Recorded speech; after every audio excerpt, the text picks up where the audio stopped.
Say, 25 years ago, the talk sounded like tomorrow's world. Today, it sounds more like yesterday's cock-up.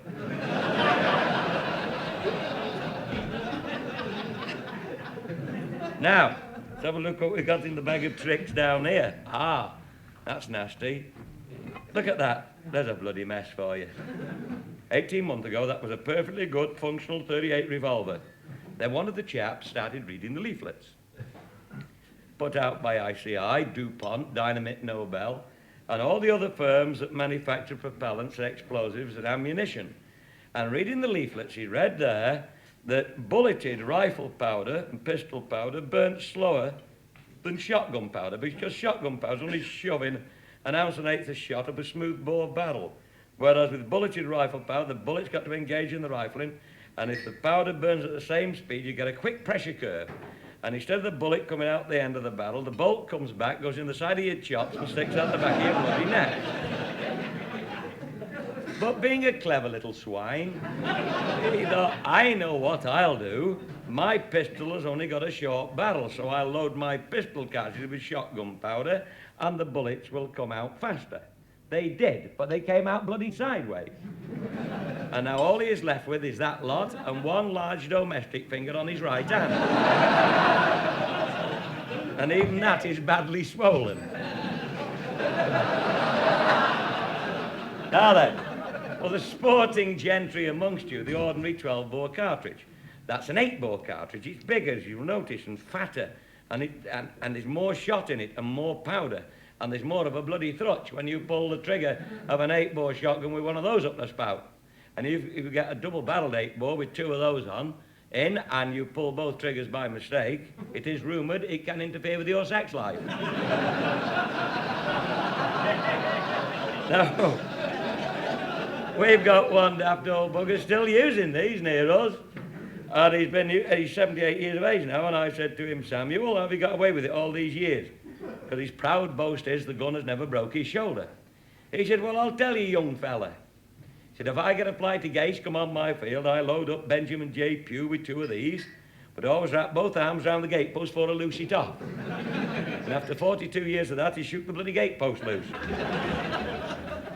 I'll just have to remove some of the gubbins here, as we're going to be in the shit. And if there's a bang in this bloody hen house tonight, my God. It's going to put them off the bloody lane next door.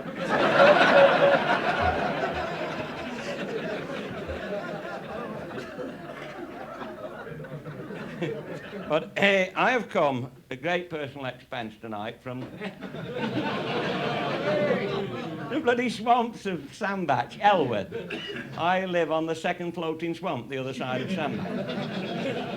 See, they pump the brine from underneath us, and it leaves big holes in our part of the county, southeast Cheshire. And they call them flashes. They used to call them flashes. Well, I always thought a flash of water was about 2 foot deep and about 2 acre. These buggers are 65 foot deep and about 80 acre, so now they call them the Cheshire Broads. So they've dropped us in the shit and they give it a nice name, you see. And where all these big holes have sunk, the rushes grow round the side. Well, it's all right for us shooting lads because we get the ducks and the wildlife come in there in the winter. Get a lot of wildlife round there in the winter. We get quite a bit round there in the summer. According to the bloody squealing I've heard, anyway. And on one edge, on the edge of the Great Moor, there's only one house left. The other 5 buggers slid under the waves about 10 years ago. No compensation because the crafty buggers only pump at night. And they went under. There's only one left. And there's an old lad there, living there, with his grandson, a callow youth of about 18. And the lad, about November time, he saw this skein of geese coming in. They come over from the Dee Marshes across the Grosvenor Estates, you see, and they have a bang at them, you know, because they semi-tame when they get to us, with the gentry shooting at them, you see. And... But us crafty little bastards down in Sandbach, we dig holes in the ground and put a dustbin in, a bit of straw in the bottom, put the lid on. And when we see these buggers there's some geese about, whip the lid off and you're down in the bloody dustbin waiting for them. We're good sportsmen. Let them come in, lads. Don't fire yet, you can see the rings on the necks. No. Let them come in. 3 more laps and they'll be down to 50 feet. And let them have it, you know. Anyway, here's this bloody callow youth, sees this skein of geese coming. He thought, right, down the bottom of the garden, hadn't got down to get in his bloody dustbin. Got behind the edge there, run in the house and got his grandfather's double-barreled 8-bore, shoveled 2 of these buggers in it, snapped each shut. There he is, behind the fence, and these bloody geese are coming in. He thought, another 2 laps and they'll be down 60 foot. And here they come over the top of the house, and as they come over, boom, both barrels at once. Such a bloody crash. Straight on his bloody back he went because he forgot to wrap his arms around the gatepost first. When they picked him up, a small lump had appeared behind each ear. And it was rumoured it took physiotherapy at Crewe a week to massage his knackers back down again.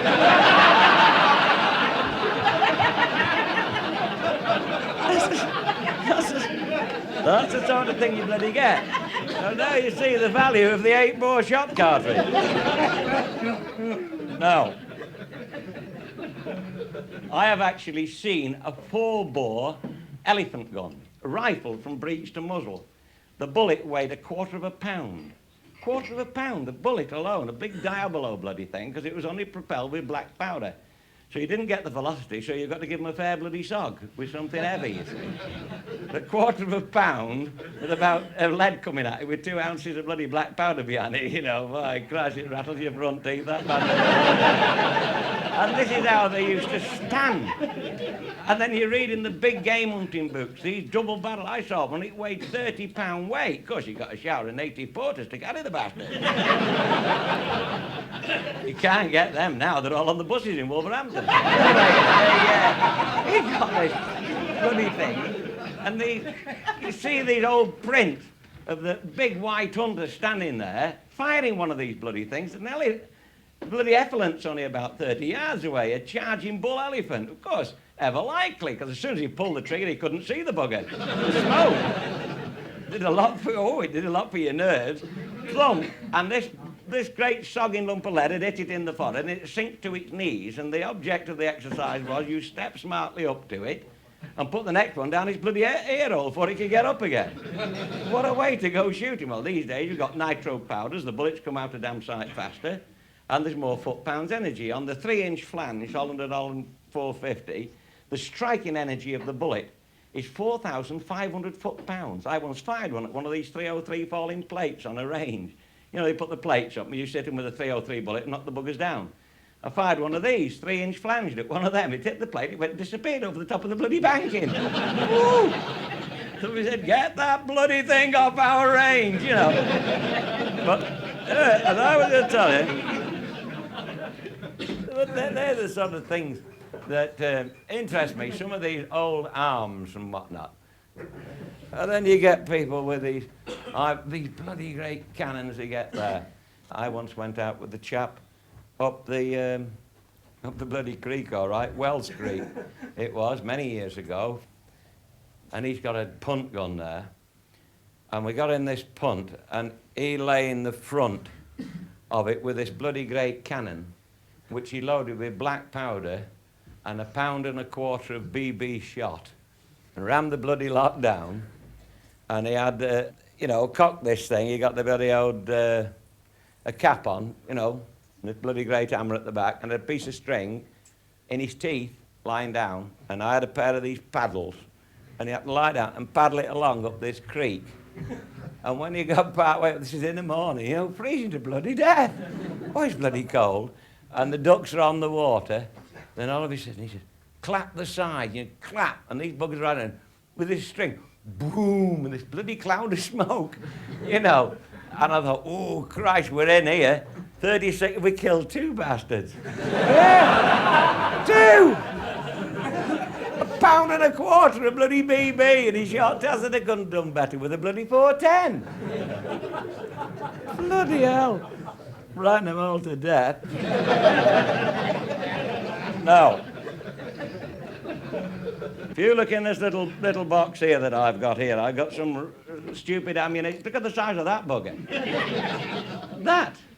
That rifle bullet was made for the Germans, you know, that daft lot of buggers they can make, to try and stop our tanks coming over the top in 1917.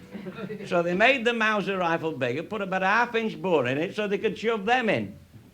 There was more Germans finished up in field hospital with broken bloody shoulders than they were bloody shot.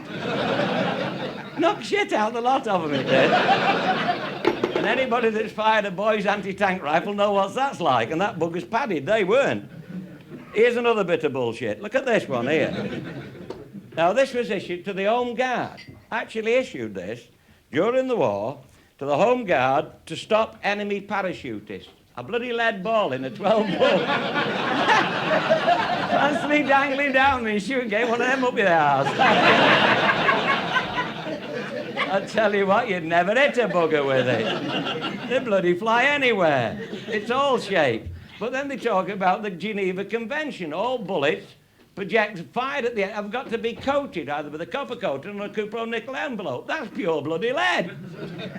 Good God, if a German had caught with 10 of them in your pocket, they'd cut your knackers off. Here's another little thing here. If I can just show you this one. These are very old ones.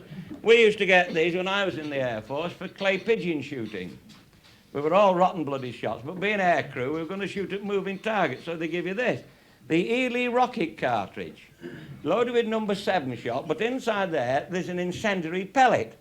And a bloody great flame used to go out. Of course, if we ever got in these bloody shotguns and went round the paddy track trying to kill a bloody partridge, you'd hit it with this bastard, you'd pluck it and cook it at the same time. So we give up that idea. Never known anything like it. Now, I've got one here. Look at that. Fancy trying to buy some of them. They're from Dixon's of Edinburgh. 12-bore cartridge, copper cased. I think they'd cost about 12 quid for 25 now if you could bloody buy them. But that shows how cheap copper was in those days, the 12-bore cartridge, so they wouldn't swell in the gentleman's pocket. Went arse over tip and fell in the lake, they'd still fit in his shotgun, you see. Here's another little bit of bullshit. Now, you've heard of all the shot sizes. Look in all the books you can find. You've got AAs, special SGs, you know, the letter size. Then you come BBs, then 1s, 2s, 3s, 4s, 5s, 6, 7, 8, and 9 shot, isn't there? There's no other. Look at that. Because it's got Churchill's name on the side of it, 6 1/4 shot. Have you ever heard such a load of crap in your life? And you'd sell them like buggery. Just because they put 6 1/4 size on the end of that bloody wad. Never heard anything so wet in my life. Then we come down to the Wildcat load. Now, this is where you're really getting into it. By God, these can be bloody frightening. Look at the size of that bugger, for instance. Look at that dirty big lump. It looks nauseating, doesn't it? Now, that's what they used in the Zulu Wars. Loaded with black powder, big sogging lump of lead again, you see. But as time goes on, they got the nitro powders and they made high-velocity ammunition. This is a 270 round. It's a 30-06, neck down to 270. I've got one of these in Manleaker. That'll go through half-inch of mild steel, clear through at 200 yards, no messing. Drill it like a bloody twist drill. My God, and then you go shooting deer with them. Wait a minute, what we got here? Now, here's one of the little gems. The old Flaubert cartridge.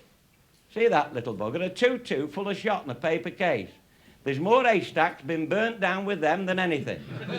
Because when you fired it, the paper case would come out alive, straight in the bloody haystack when you shoot it at the bloody rot, and the bloody lot would go up.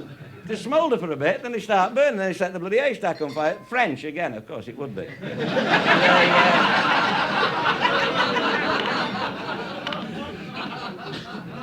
Let me show you one of the biggest cock-ups of all time. Where are we now? We've got the 40... There's another one round... There it is. That's the bloody gem. Now, this is the one developed by the British. You can tell it is. Bloody big lump of lead stuck in the end again. The old 4.55 Webley Fosbury revolver. Like, here's to you, Fuzzy Wuzzy. Boom. Took only come out at 850 feet a second, but look at the lump of bloody lead. And then you see these buggers get shot with one of them and get up and chuck a spear at somebody. Hey, Errol Flynn will get one of these through the shoulder and he'll run out, run away and get the bloody flag and hold it up with the other arm. Can you imagine it? He just lost one with that. Now then, you've seen John Wayne snatch the 4440 lever action Winchester rifle off his bloody compadre, and this bloody Mexican bandit's just got on his horse and he's galloping off. And there he goes. Ooh, he's going across the skyline. He said, well, I have him, but...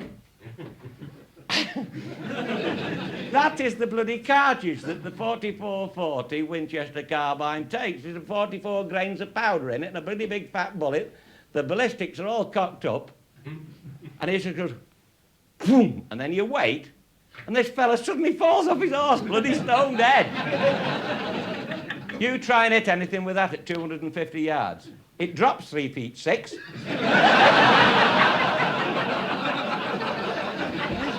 Talk about bloody brewer's droop. It's bloody horrible. Near they are shooting Indians 500 yards away. In fact, you can catch these buggers in your teeth at 200 yards. Crap, and we believe it. I reckon there was more homosexuality amongst them cowboys than anybody, you know.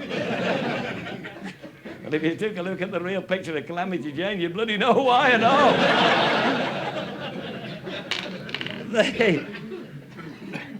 Just let me see what else have I got in my little bag. We've got some of the good old cartridges here. And then here's a romantic cartridge, if anything romantic, been shot up the arse with a bullet. That is the cartridge that the French Foreign Legion used, the old Liebel cartridge. It's a double-tapered case. And look at the length of the bloody spire point on the bullet. I think it was made to go through the sand if they were hiding behind a bloody sand dune or something. I don't know. That's the bloody cartridge. Now here is another Mannlicher cartridge. Look at the length of the bullet, the pencil-long bullet for accuracy. And this is for shooting game in the woods, in the forest, in the Reichswald, Larbruck and wherever they shoot. I do shoot the boar in the Reichswald myself. Now and again, I've had 1 or 2 close calls. I nearly had a tussy up the bracket. 2 years last November. But these are a long bullet, so that if you do happen to hit a piece of thick grass or a twig, it'll carry on. For the accuracy, for wood shooting, that thing. Now, when you get on these high-velocity things, like this little bastard, for instance. Look at that little pillet. It only weighs 99 grains, but it comes out at 3,300 feet a second. The 243 Winchester, it goes that fast. If you hit anything with it, the liquids in the body explode, and they even started necking down the 375 Beltic Magnum to 244, about the size of that bullet. And I was up and stalking on Mull, and some clown brought one of these things up. And Willie Stewart was telling me he fired at a stag. And when they picked the stag up, you could pick it by the skin and rattle the bones. There was no meat left. It just blew it up. And then, of course, you get the Americans that take the big, powerful, long cartridges, such a thing as this 3006 here, and neck it down to that. So you've got a bigger charge still. And if you're not right and you don't put quite the right powder in, some will put a faster burning powder in because they think the bullets will come out faster. It's like voting Liberal, think it means liberty. Well, it's the same thing. And I asked the bloke this. He said it means liberty, the stupid bugger. And he daren't bend down in bloody Dorset.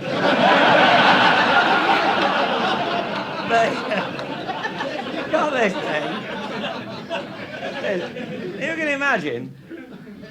And the Americans are buggers for this wildcat load. As I say, necking down these powerful cartridges, boring out a rifle to a little more than airgun size. 177 they've even got one.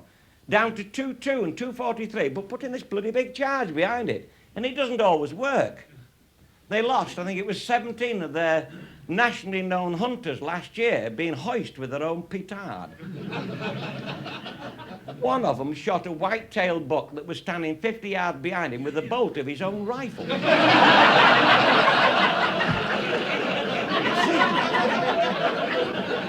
See, it's all to do with pressure. A lot of people don't realise on the conventional 270 or 3006 cartridge like that, when you pull the trigger, you have 27-ton pressure right in front of your bloody face, on the end of your beak.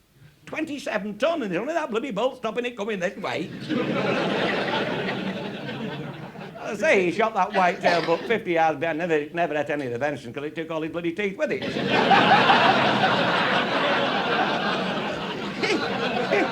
He said the soup was nice. Oh, dear. Amazing. I don't know if you can tell. I do quite a bit of shooting, and there were these clay pigeon shoots and different ones, and you go around and you see these international shooters, and then on comes the American team, baseball cap, you know, with those high crowns on, something like golfers' hats there, and usually like a powder blue tracksuit or jumper on, with a big capital C in the middle. I believe it means American.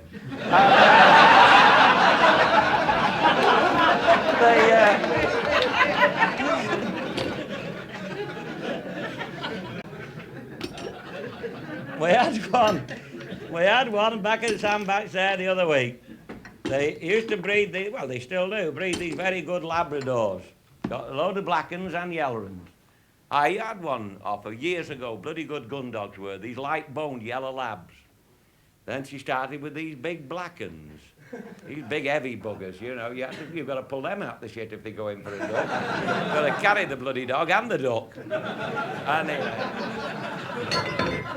she started breeding with, not with these, mixing, but she got them penned up separate. And the other week, wasn't very long ago, she heard such a bloody scuttering on the yard about midnight, Saturday night. And she put the outside light on. And one of these black dogs had got out and got one of these yellow bitches clasped to its breast on the yard.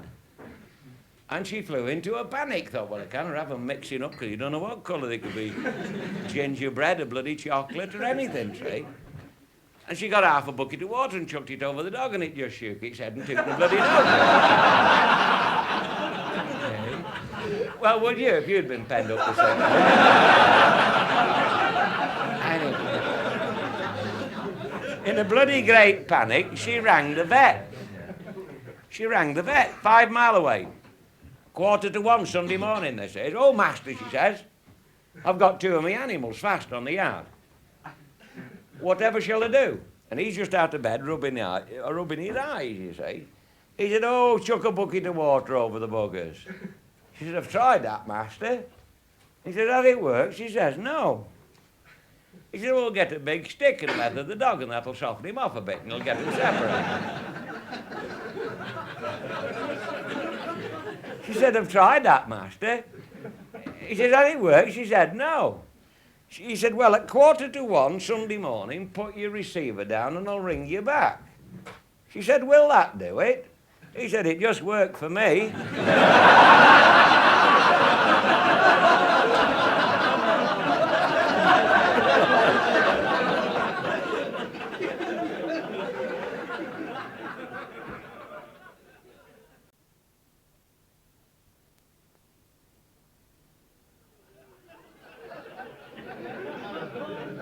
I always remember, some bloody years ago it was.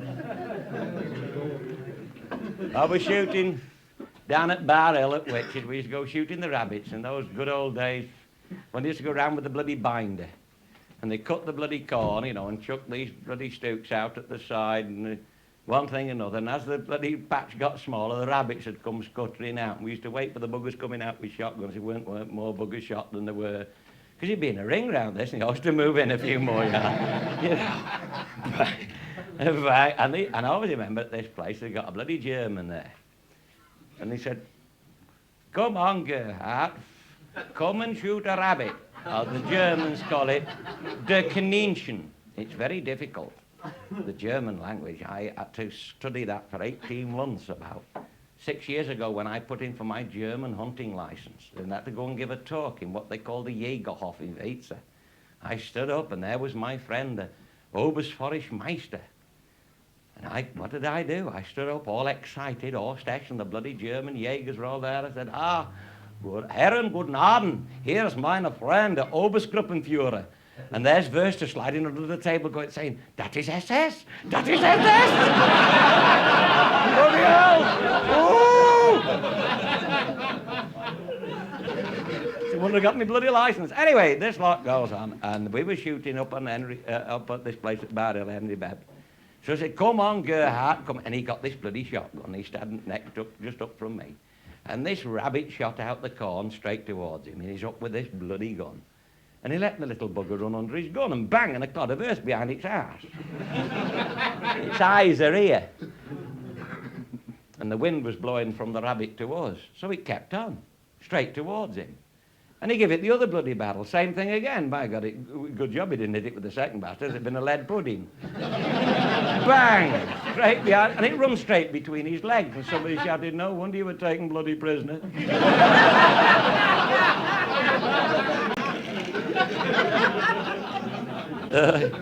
But you hear some of these things in the shooting field.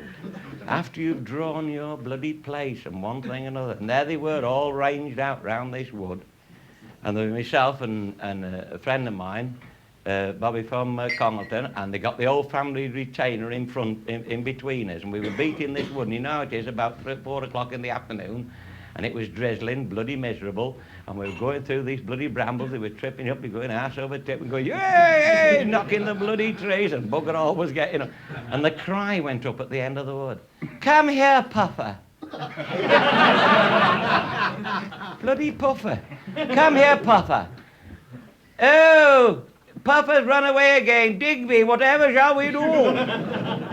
Puffer, you naughty dog, come back this instant. Oh, he's run away. He's not going to come back. And the old family attendant said, aye, and would you come back with a bloody name like that?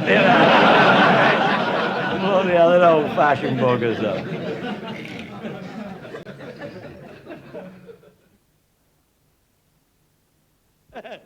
Oh, God, they're, I'll tell you a couple of silly stories before I pack up. I was up on the Isle of Mull deer stalking week before last. I like me deer stalking, and I sometimes go on forestry commission in England on the forest, and they say, bring your rifle, Batesy, it's your turn for a fallow buck. Or whatever. I have to make that perfectly clear. It is a fallow buck. So they say, come down, and this particular time I went down a forestry commission. It was earlier on this year. He said, it's your turn to shoot one, right? 5 o'clock in the morning, get down, go out with the stalker in the wood. So we go out in the woods, and about 7:15 I drop one of these fallow bucks. Now, in Scotland, where I go after the red deer, when they gralloch them, they do a right and a left, you know, with the old queer things, and then they cut its old man out. It's about that long, and it's always white, like a Welsh man that's been home for his dinner. And anyway, they said, and he said, we shot this thing about 7:15. So instead of gralloching in the usual way like the Scottish stalkers or gillies do, he carefully goes round its scrotum. And he gives it me in my hot little hand. I said, what do I want its scrotum for? I've got one. Oh, he said, we waste nothing. He says, I stretch them and put them over table lighters. He said, have a piece of wood there. So they hard enough, you know. You know, I'll bring you one next time. They hard enough. He said, as a matter of fact, I make little bags out of them. The kids plat raffy around, put handle on, and put the cranes in, take them to school. So they're just big enough for a swan vestus. You know, matchbox. But with these things, they don't waste anything. They make snuff boxes out of the purlins at the bottom here. Turn them up on a lathe, make little snuff boxes, very nice. But with these scrotums, this is something else that they make. But he said, we had one of these barristers here from Birkenhead, a well-educated man. He'd never been out in the forest with a bloody rifle before. And he badly wanted to shoot a large four-legged beast. It's the nearest you can think to get big game. You know, he was like on safari, you say. Well, being in Birkenhead, you've got to go somewhere. So he'd gone down on forestry commission, and his wife had gone down with him. You know, she thought, why was this sudden flair for the woods? And she'd gone down with him, and he went out with the stalker, and they were going out, and he shot a beast. And instead of gralloching it there and then, that's gutting it like, and doing the scrotum, they lummoxed it in the back of the Land Rover and brought it back to the house, and And he has a place there where he can do it. So he went round the scrotum and he gave it to this barrister like this. This is yours. And he went on talking, and he went in the house, and when he went in the house, he's still gripping this scrotum, not knowing whether to laugh or cry. He said, sat down, and said, anyway, Mrs. Show him. And his wife's sitting there having a cup of tea, you know. And he's showing them these scrotums that he's hardened off, made into little bags for the kids. And she picks one up. This is the barrister's wife. She picks one up. How positively quaint. Do you think you could get me one handbag size? I haven't made up my mind about that bloody woman yet. Whether she was way in front of me, very naive, or as thick as a workhouse butty. I thought it would have flown, I tell you. Oh, dear. Aye.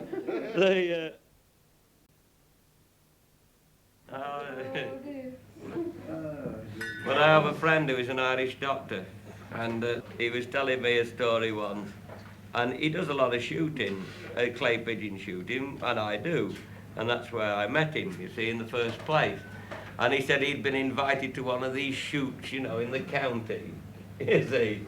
And they'd started on this shoot, and they'd draw these pegs, and they were standing on the edge of the wood. He thought, well, I better be on my best behaviour, because there was a lord somebody in this shoot, you know, on these guns, and they're all frightfully county and very fair back, you know. And David said these pheasants started coming out of the wood, and he was bang, bang, and he was hitting these pheasants. They were dropping stone dead, and then he said, I'll just relax for a minute, and I shot at one. He said, and I blew all the tail feathers out the bloody thing, and it went off. And just then a whistle blew, and the shooting stopped. Well, go and get it, David. It's your bird, you know. You've got your bloody dog there, haven't you? You see, David got one of these German pointers, and he sent his dog off for this bird, and he couldn't find it. Well, blast it, man, haven't you trained the bloody dog, you know? So he couldn't find this pheasant, so someone said, send for Dick. And the voices went up the row of guns. Send for Dick, send for Dick, send for Dick. And David was thinking, who the bloody hell's Dick, you know? And just then a blue Land Rover came on the field. And the bloke driving it had a pair of black gloves on, you know. And he got round the back and lowered the tailboard. And inside there was a little cage with dog written on it. And 2 bowls inside, one with water and one with Win-A-Lot. And inside was a black Labrador, and the bloody thing wouldn't even jump off the back of the Land Rover. The bloke had to lift it down and put it on the floor high. He said, I was mad about this bloody dog, you know. He thought, a consultant dog.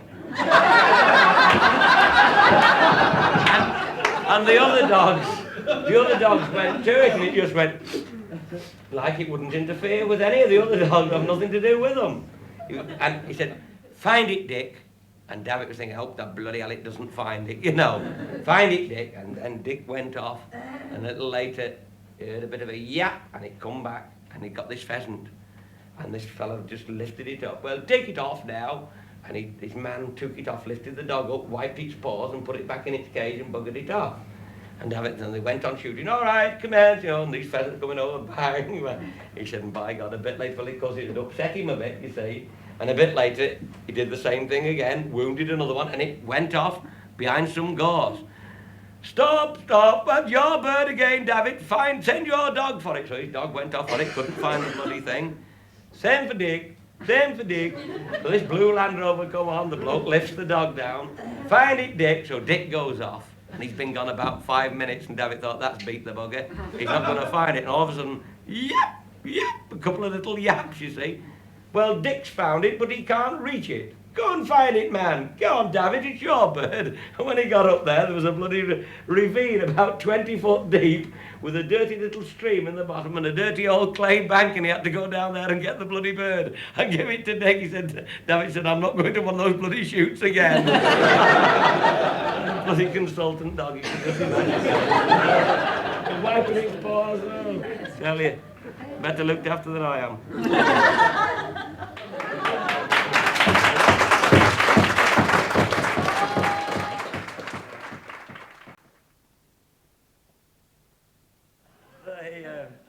I did hear tell not long ago of 3 of the ICI scientists, and they get about. And they were doing tests on a tarn down in Wales, the river just before it ran into the sea, about 6 foot of clear water, slow moving. On the river bank, taking sticks of gelignite, submarine blasting gelatin, gelatin dynamite, aluminite, abelite, rockite, bobinite. They might have had a jar of bloody Marmite for all I know. Nobel 704, 808, 905, and all the other crap that they manufactured. And taking detonators and bits of fuse and stuffing these in and lighting them and tossing them in the bloody river. 4-ounce sticks, and the object of the exercise, they said, was from the column of water thrown up. It gave them some idea of the different strengths of the explosives, which we all know is a load of cock. Because the first one had blown a hole in the bottom. It might have had an undulating bottom, for all you know. And I haven't seen one of them for a bloody year or two. Anyway, while they were busying themselves, it was a nice day. They were out the bloody factory, and there was an expected run of salmon coming up the river. And while they were busying themselves chucking these things in, they didn't notice the local sportsman walking across these water meadows, coming up behind them with the Labrador dog and the shotgun over the arm, doing a bit of rough shooting. And the dog had heard the pops and bangs, and it was getting excited, and it must have been thinking, what bloody awful shots they are, they haven't shot a thing yet. And as he come up behind him, he saw one of these clowns throw one in, plop. And the dog saw it go in. And being a bloody good retriever, it was in. And it was out again. Now, when you've got a black lab retrieving 4 ounces of gelignite and the fuse burning down, no bugger wanted to know. But when they retrieve it, they deliver it two-hand. And two-hand with a black lab sat in its house with its head up is about there.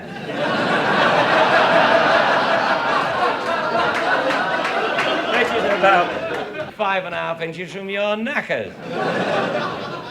And if that goes off, by Christ, it'll make your eyes water. One's hiding behind one and t'other behind the other. In the end, they're trying to crawl up the back of each other's jacket because it was dark up there. But seeing as the animal wasn't going to go away, they took the obvious course. They took to flight, showering stones at it, shouting, "Go away." Well, it meant go away. It sounded more like a Russian word that finished with off. And the dog didn't understand the language. They'd been brought up in good class kennels, you see. You can imagine these twats all running along the river bank with the bloody dog running behind them. You know, all with a bloody ring twitter apiece, you know. It cost the ICI 50 quid for a new dog. I did hear of a tragedy down in Whitehall in the Liberal Club when Carruthers was telling the chaps. He said, I was shooting tiger in India, and along with my gun bearer, and we came upon a clearing, and there was a bloody great tiger crouched ready to spring. And all of a sudden it went, ah! And I turned for my rifle, and my gun bearer had flaked out right on top of my rifle, and someone said, by God, Carruthers, what did you do then? He said, I shit myself. I said, what, when you turned for your rifle? He said, no, just when I went, ah!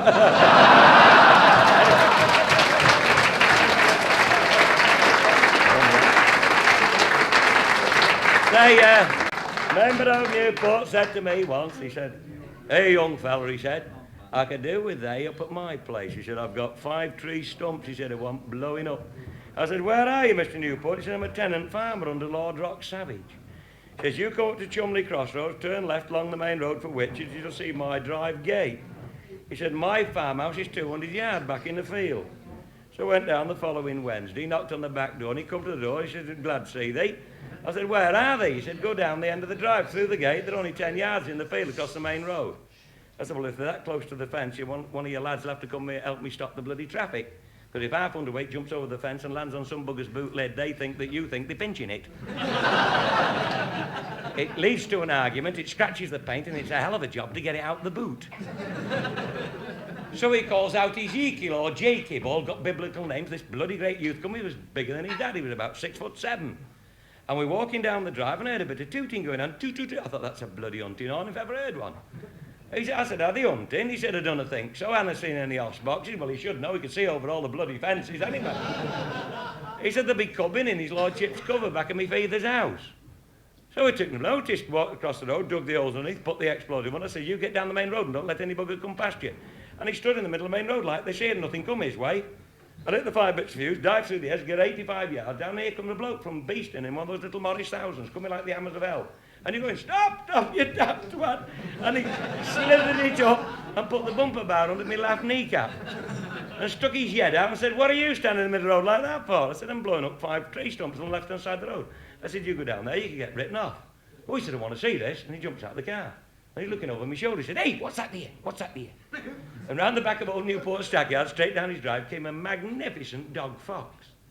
Now, we could see it was a dog fox, and we were 85 yards away.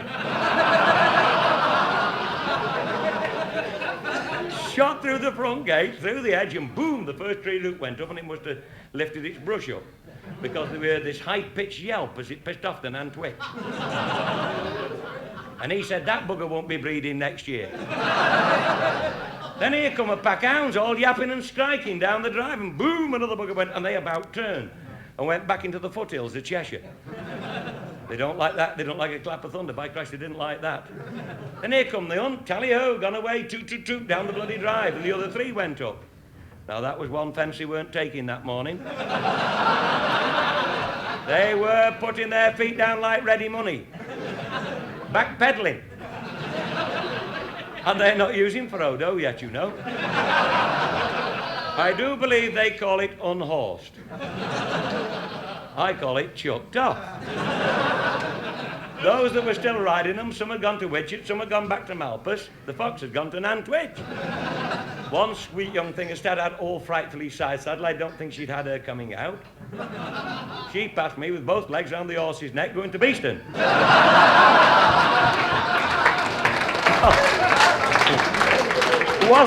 Wasn't seen at the hunt ball for 2 years. I thought, that's buggered it now. I have interfered with the county at their sport. They'll have me tied to the gun carriage wheel and flogged with a stocking full of my own excrement. At a time like this, humble is the word. Never carry a shovel at the point of balance. Drag it. I thought, I'll drag it with the right, knuckle him with the left. I thought, better still, drag it with the left, pull the forelock with the right. Get the eye watering. They'll think I'm crying. Apart from that, I can peep down the gatepost, see if the twat's coming.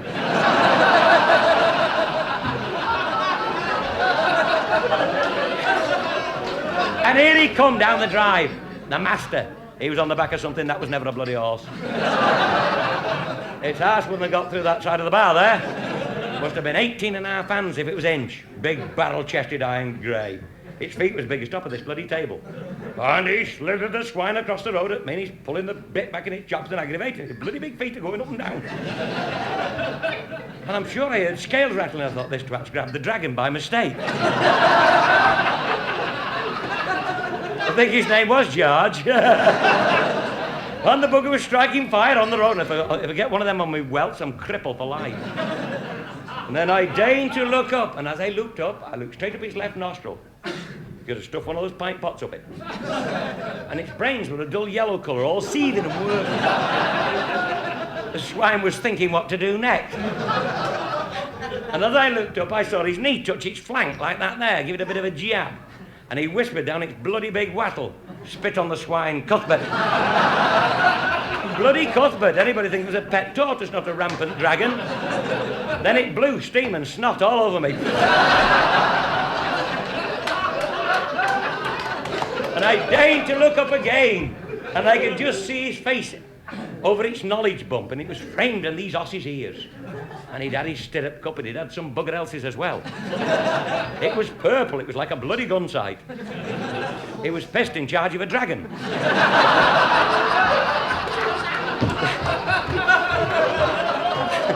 Then he started his tirade. What the bloody hell do you think I'm playing at? You've ruined my day, you've ruined my... I thought, by Christ, he's going to cry. Then I saw where his hand was on the humane killer. I thought, this bugger's going to have me put down. Kick him in the ditch, a filthy little peasant. Interfering with our sport on a Wednesday. Frightened me to death. 3 weeks after this incident, 2 miles, 5 miles at the back there, I go to Henry Bevington's at home, Normandy, to blow 14 tree stumps up. I said, I'm here, Henry, I've come to blow your tree stumps up. Hey, he said, look what I've got here. And he opens a loose box door and there's 2 bloody hounds in there. He said, these buggers come here 3 weeks ago. He said, just they want one, they want to go home. I said, I don't, Henry. I said, I know where the buggers come from. And you wouldn't want to go home. Somebody decided to stick a dynamite up your house either. Anyway, thank you for your indulgence, gentlemen.